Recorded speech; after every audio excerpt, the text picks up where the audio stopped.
How's it going, people? Let's talk wrestling while we can. My nose, my whole head is just stopped up. Sorry, I've been slacking on videos. I don't know. Anyway, Smackdown.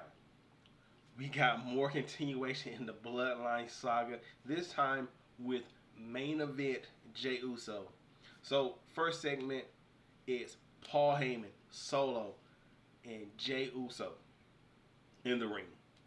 Paul Heyman says it's not your fault that you did what you did. It's your brother's fault. The tribal chief wants to groom you to be the next tribal chief, which is, it just sounds like a setup point or whatever. So Heyman says that the tribal chief has done something for you. He's gotten you a match with Austin Theory for the United States title. And if you win, you'll be on your way to becoming the next tribal chief. And he says that all that you have to do is say you're with the bloodline. Jey says, I'll get back to you on that, but I'll take that US title shot. Then the first match, you have Santos Escobar defeating Mustafa Ali. Match was okay. Santos hit the Phantom Drive off of the top. It's a really interesting dynamic they have with these guys that are basically bouncing from NXT to SmackDown and NXT to Raw. I would like a while ago when somebody went to NXT, they would continue the momentum and keep it going. But now it's like, okay, now you're on NXT this week, you're helping, and now you're on SmackDown, you're getting beat. So like it's just a weird dynamic because like it's like momentum, stop the momentum, stop the momentum. And we'll get that a little bit later with the Baron Corbin thing. So now we have Selena and Santos, both members of the LWO, in the Money in the Bank respective matches. And now, sorry about that. I don't know where this head coach thing is coming from. It's just like stopping up the whole nose and everything like that. Past that, then you had Isla Dawn. 5 seconds for Isla Dawn. So Isla Dawn and Fire came out, and they were interrupted by Shayna and Ronda Rousey. And as soon as they came out, I was like, oh, okay, I see where it's going. Like, we're gonna have a title unification match, so it's gonna be only one set of women's tag titles, which I guess I can't be mad at. So it's basically like the world title. You didn't hear like Seth Rollins, he's probably facing Braun Breaker at NXT pay-per-view. So the title is not like, oh, I thought it was gonna be like across the world and different promotions. No, what they mean is it's gonna get defended on all platforms as far as being or just defended on Raw, on NXT, whatever. So basically anywhere in the WWE universe. And this is not like promotion, which would have been cool, but I see why. I see why they wouldn't do that. So Shayna and Ronda come out and they say, "Hey, we want your titles." And Isla Dawn, staying in character with that whole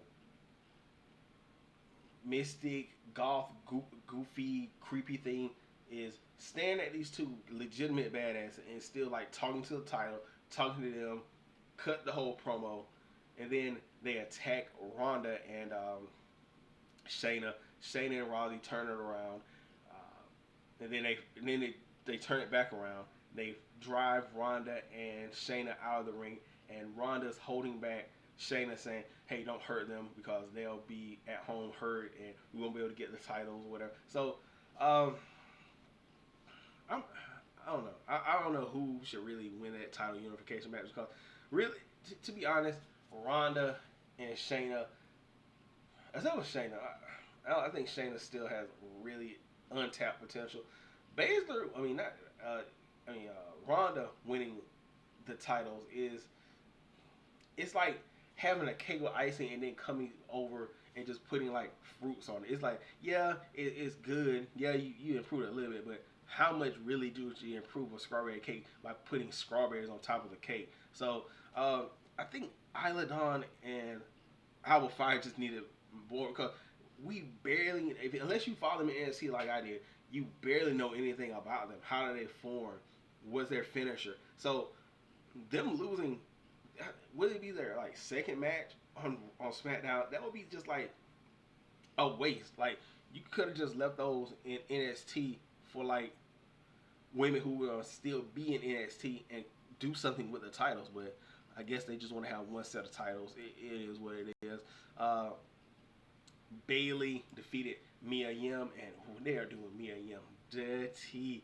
You see highlights of the match. Bailey impersonating or mocking AJ Styles, uh, but Bailey, uh, she fakes a nose injury, runs in, gets kicked in the face, and then grabs Mia Yim by the hair outside of the ropes. Like Mia Yim's still in the ring, through the middle rope. She grabs her hair, slings her right into the middle pole, in the middle turnbuckle, and then hits the Rose Plant. 1, 2, 3. The match ends, and then Scarlett Bordeaux comes into AJ Styles' face and blows red dust in his face. And while AJ is like panicking or whatever, he gets put in the Weaver by Karrion Kross until Mia Yim comes over to attack Scarlett, and Karrion releases the hold and picks up Scarlett. So that sets up to next week we're going to have Mia Yim and AJ versus Scarlett and Karrion Kross.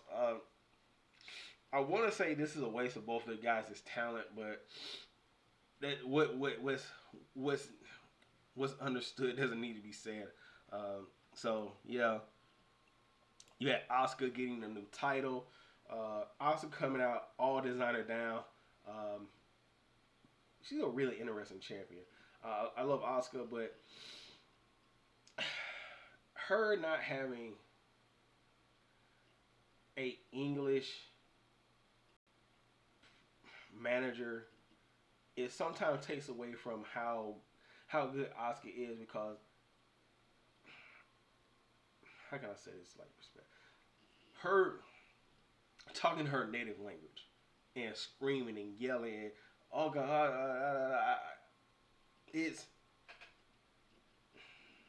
not anime cartoon villain. It's what. You know Asuka's dangerous. You know she's a great technical wrestler. You know she does heal this thing, but it's just like it's the promos that are missing here. I don't know. So Asuka gets this new belt. Out comes Charlotte Flair. And Charlotte and like Adam Pearce is like, oh well, you gotta get in line. And then Charlotte's like, I don't get in line. I am the line. I don't get in line. I am the line. So whatever. So Charlotte says, hey Asuka, I respect you. I know what you can do. And then Asuka goes to blow the mist in her face. They're just making Asuka like a complete clown with this mist. Like she's like, how many times did Tajiri or Muda miss? Like she's missed the mist like at least 3 to 4 times. Anyway, she kicks Asuka, and then beforehand Asuka accepted a match where. So I hope they're not gonna do Charlotte versus Bianca versus Asuka in a 3-way. I mean, they're just straight disrespectful to Bianca. Get Bianca out of the way, then shut with Charlotte. Get Charlotte out of the way. Find somebody for Asuka to fight besides like these whole what is always a revolving door to where somewhere Charlotte Flair is in the mix. Stop it. Just stop it. Please just stop with the Charlotte Flair stuff. That's not like bashing her. She's a great wrestler, but Asuka and Charlotte should be reserved for a bigger moment. Like, just throwing this on Money in the Bank in a 3-way is low-key disrespectful. This is SummerSlam Big Four pay-per-view status match anytime these women should get together. Men's qualifier, Butch defeated Baron Corbin. And look, I'm going to say, I like what they're doing with Baron Corbin. They've gone 45% of the way to turning Baron Corbin into the badass he could be. Just a couple of things. Where's the end of days music? Where's that? His ring attire is great. He's going from whatever he was wearing back to like old school, like gym boxing T-shirt with the shorts. I thought that was like, okay, that's look, but his new character, I get why he was wrestling that. So the match is Carmelo Hayes and Trick Williams are sitting ringside or courtside or whatever, and they're watching the match. Butch in the match, he breaks or snap or dislocate whatever it does the finger snap thing on Baron Corbin. Baron Corbin tries to go for a choke slam with his other arm. Butch counters that into a armbar / pin. I don't think I've ever seen that before. Probably in another. But anyway, he counters that into a pin, and Corbin, who has the messed up fingers, can't kick out. He can't move or whatever. So Butch ends up winning, advancing to the Money in the Bank. Corbin goes over to Carmelo, sucker punches Trick Williams. Let's say Carmelo versus Corbin. It's kind of like they're doing this a disservice because, for one, you had Corbin lose in the most silliest way. Like, if you're gonna have Corbin lose, you had him lose because he broke his fingers, not because Carmelo Hayes got his get back and caused the loss. And then backstage, Corbin, he's like crying like a little, oh man, I can't believe I lost because you did that. And Carmelo, and then he gets hit in the back of the head. It's just like, okay, he did something great on NXT. He cut a good promo, had a good match with, oh my god, I forgot the guy, with Trick Williams. And then he comes to SmackDown and he gets completely dunked on. It's this weird dynamic of momentum. I don't understand what they're doing now with the guys going from NXT to SmackDown. It's whatever. Then you had Io Sky defeating Shotzi. The match was short. It was short, and it was just decent. Like, you know, whatever. Bailey distracted Shotzi. Shotzi went for the stage dive cannonball.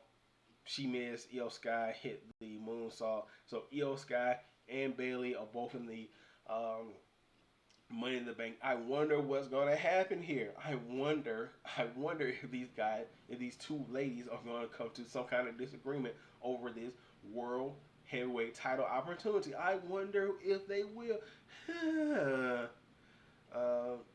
Then you had the main event. Jey Uso lost to Austin Theory. Match was hella good. Match ends with so the referee gets knocked out. Jey Uso super kick Austin Theory into the ref. Ref goes down. Outcome's pretty deadly, and Austin Theory is a very weird combination. Speaking of pretty deadly, just a sidebar real quick. So Kevin Owens and Sami are in the locker room. Out comes pretty dead. Like, hey, we want a title shot, and then out comes LWO, OC, and I forgot the other tag team. Oh yeah, the Street Profits. I think I'm forgetting one more, but either way, Adam Pearce comes in. He's like, "What's going on, guys?" And Kevin Owens just completely. He's like, "I don't. People are standing too close to me. I don't understand." And it just leads to next week we're going to have a 4-way tag team match. LWO, Pretty Deadly, OC, and